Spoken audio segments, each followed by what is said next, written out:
మేజర్గా దివ్యాంగులు వచ్చారు పాపం, specially challenged people they have come. అందులో వాళ్ళకి కాంగ్రెస్ పార్టీ చేసిన వాగ్దానాలు,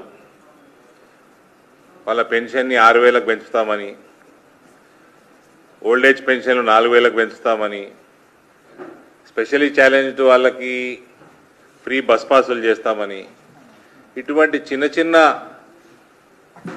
ప్రామిసులు కూడా దట్టు స్పెషల్లీ ఛాలెంజ్డ్కి చేసిన ప్రామిసులు కూడా ఇంప్లిమెంట్ చేయని దౌర్భాగ్యపు ప్రభుత్వం ఈ కాంగ్రెస్ ప్రభుత్వం, కనికరం లేని ప్రభుత్వం కాంగ్రెస్ ప్రభుత్వం. మహిళలకు కూడా 4,000 పెన్షన్ చేస్తున్నారు, చేయలేదు.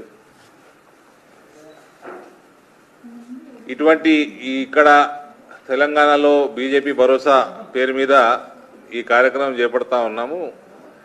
గ్రీవియన్స్ సెల్ ఏర్పాటు చేసి అందరు పబ్లిక్ రిప్రజెంటేటివ్స్ రోజు ఒకళ్ళు కూర్చోటము. ఇది కార్యక్రమం సెంట్రల్ గవర్నమెంట్లో కూడా, సెంట్రల్ పార్టీలో కూడా జరుగుతూ ఉంది. బీజేపీ సహయోగ్ పేరు మీద ఒక ప్రోగ్రెసివ్ స్టెప్ ఇది. సమాజంలో ఎటువంటి గ్రీవియన్సెస్ ఉన్నా కూడా అక్కడ వచ్చి యూనియన్ మినిస్టర్స్ కానీ ఎంపీస్ కానీ చెప్పుకునే పరిస్థితి క్రియేట్ చేయడము, ఇది భారతీయ జనతా పార్టీ కేంద్ర నాయకత్వం యొక్క మంచి ఆలోచన. దీన్ని అందరూ సద్వినియోగం చేసుకోవాల్సిందిగా నేను కోరుతా ఉన్నాను. ఇది కంటిన్యూ అవుతుంది కూడా.